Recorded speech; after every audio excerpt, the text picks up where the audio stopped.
उपदेशी के लिए मर्यादा। पहली मर्यादा है नशीली वस्तुओं का सेवन निषेध।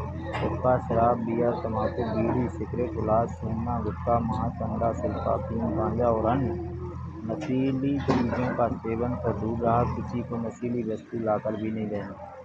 बंदी छोड़ गिरिदास जी महाराज इन सभी नशीली वस्तुओं का बहुत बुरा बताते हुए अपनी वाणी में कहते हैं, सुरापान मद मांसाहारी, गमन करे भोगों के नाम, 70 जन्म कटत हैं शीशम, साक्षी साहब हैं जगदीशम।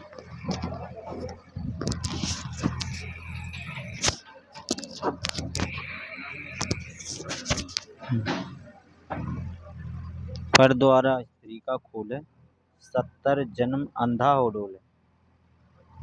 मदरा पीवे कड़वा पानी, 70 जन्म स्वान के जाने। गरीब हुक्का हरदम पीवते, लाल मिलावे धूल, इसमें संशय है नहीं जन्म पिछले सूर। गरीब सो जारी नारी करे, सुरा 500 बार, एक चलम हुक्का भरे डूबे काली धार। गरीब सूर गऊ को खाते हैं, भक्ति बिहोने राड़, भांग तमाकू खा गए सो चावत हाड़। गरीब भांग तमाकू पीब ही, सुरा पान से हेत, गोश्त मस्ती खाए कर जंगली बने प्रेत। गरीब पान तमाकू चाब ही, नास नाक में देत, सो तो ईराने गए ज्यों भड़ बूझे का रेत। गरीब भांग तमाकू पीब ही, गोश्त गला कबाब, मोर मृग को भकत हैं देंगे कहाँ जवाब। दूसरा, तीर्थ स्थान पर जाना निषेध। किसी प्रकार का कोई व्रत नहीं रखना, कोई तीर्थ यात्रा नहीं करनी, ना कोई गंगा स्नान आदि करना, ना किसी अन्य धार्मिक स्थल पर स्नानार्थ व दर्शनार्थ जाना, किसी मंदिर व इष्ट धाम में पूजा व भक्ति के भाव से नहीं जाना कि इस मंदिर में भगवान है, भगवान कोई पशु तो नहीं कि उसको पुजारी जी ने मंदिर में बांध रखा है, भगवान तो कण कण में व्यापक हैं। ये सभी साधना शास्त्रों के विरुद्ध हैं।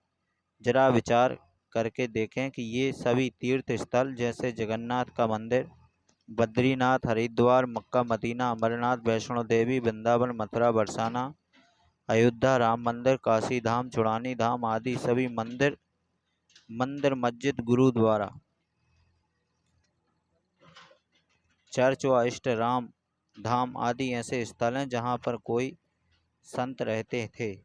वे वहाँ पर आसानी अपनी भक्ति साधना करके अपना भक्ति रूपी धन जोड़ करके शरीर छोड़कर अपने इष्ट देव के लोक में चले गए। तत्पश्चात उनकी यादगार को प्रणाम करते प्रमाणित कर रखने के लिए वहाँ पर किसी ने मंदिर, किसी ने मस्जिद, किसी ने गुरुद्वारा, किसी ने चर्च, किसी ने धर्मशाला आदि बनवा दी ताकि उनकी याद बनी रहे और हमारे जैसे तुच्छ प्राणियों को प्रमाण मिलता रहे कि हमें ऐसे ही कर्म करने चाहिए जैसे कि इन महान आत्माओं ने किए।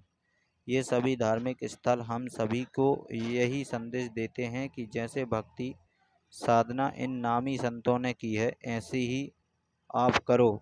इसके लिए आप इसी तरीके से साधना करने वाले व बताने वाले संतों की तलाश करो और फिर जैसा वे कहें वैसा ही करो। लेकिन बाद में इन स्थलों की पूजा प्रारंभ हो गई जो कि बिल्कुल व्यर्थ है और शास्त्रों के विरुद्ध है। ये सभी स्थल तो एक ऐसे स्थान की भांति हैं जहाँ पर किसी हलवाई ने भट्टी बनवाकर जलेबी, लड्डू आदि बनाकर स्वयं खाकर और अपने संगी साथियों को खिलाकर चले गए। उसके बाद में उस स्थल पर ना तो हलवाई और ना ही मिठाई, फिर तो वहाँ केवल भट्टी ही है। वहाँ ना तो हमारे को मिठाई बनाना सिखा सकती है और ना ही हमारा पेट उधर भर सकती है। अब कोई कहे कि आओ भाई, आपको वह भट्टी खिलाकर दिखाकर लाऊंगा जहाँ पर एक हलवाई ने मिठाई बनाई थी। चलो। चलते ही वह जाकर उस भट्टी को देख लिया और 7 चक्कर भी काट आए। क्या आपको मिठाई मिली? क्या आपको मिठाई बनाने की विधि बताने वाला हलवाई मिला? इसके लिए आपने वैसा ही हलवाई खोजना होगा जो सबसे पहले आपको मिठाई खिलाए और बनाने की विधि बताए। फिर जैसा वे कहें केवल वही करना, अन्य नहीं। ठीक इसी प्रकार तीर्थ स्थलों की पूजा ना करके वैसे ही संतों की तलाश करो जो शास्त्रों के अनुसार पूर्ण परमात्मा कबीर साहब की भक्ति करते हो बताते हो। फिर जैसा वे कहें केवल वही करना, अपनी मनमानी नहीं। सामवेद संख्या 1400 उच्चारित अध्याय 12 खंड 3 नंबर 5 भाषाभास भद्रवस्त्रः शमन्यः शानो महान कबीर वचनानि शासनम अनबच्चस्वो पीयूमानो विलक्षणो जागर विधि देववितो। चतुर व्यक्तियों ने अपने वचनों द्वारा पूर्ण परमात्मा पूर्ण ब्रह्म की पूजा का सतमार्ग दर्शन न करके अमृत के स्थान पर आन उपासना जैसे भूत पितर पूजा, श्राद्ध निकालना, तीनों गुणों की पूजा, रजगुण ब्रह्मा, सतगुण विष्णु, तमगुण शिवजी, ब्रह्म काल की पूजा, मंदिर मस्जिद गुरुद्वारा चर्चों और तीर्थों उपवास तक की उपासना रूपी फोड़े और घावों से निकले मवाद को आदर के साथ आचमन करवा रहे होते हैं, उसको परम सुखदायक पूर्ण ब्रह्म कबीर साहब सशरीर साधारण वेशभूषा में, वस्त्र का अर्थ है वेशभूषा, संत भाषा में इसे चोला भी कहते हैं। जैसा कोई संत शरीर त्याग जाता है तो कहते हैं महात्मा तो चोला छोड़ गए। सतलोक वाले शरीर के समान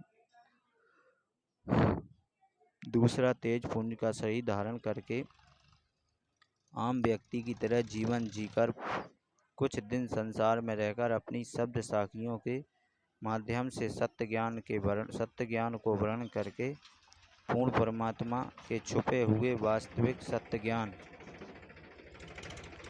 तथा भक्ति को जागृत करते रहते हैं।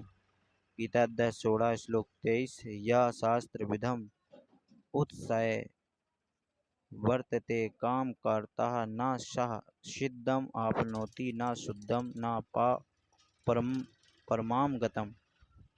जो पुरुष शास्त्र विधि को त्याग कर अपनी इच्छा से मनमाना आचरण करता है वह न सिद्धि को प्राप्त होता है, न परम गति को और न ही सुख को।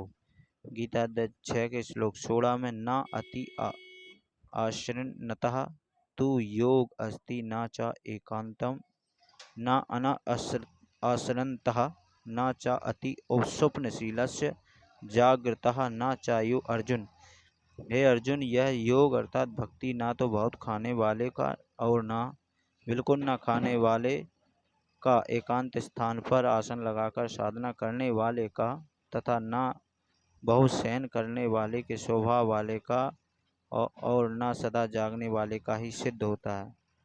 वाणी में क्या है, पूजन तेई धाम को शीश लाभ है, जो गरीबदास सांची कहत का फिरें सो।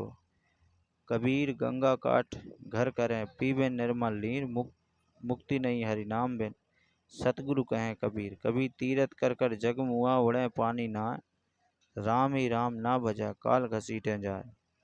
गरीब पीतल ही का थाल है पीतल का लोटा, जड़ मूरत को पूजते आवेगा टोटा। गरीब पीतल चमचा पूजिए जो थाली फरोसे, जड़ मूरत किस काम की नहीं रहियो भरोसे। कबीर पर्वत पर्वत में फिरा कारण अपने राम, राम सरी के जन्म मिले जिन सारे सब काम।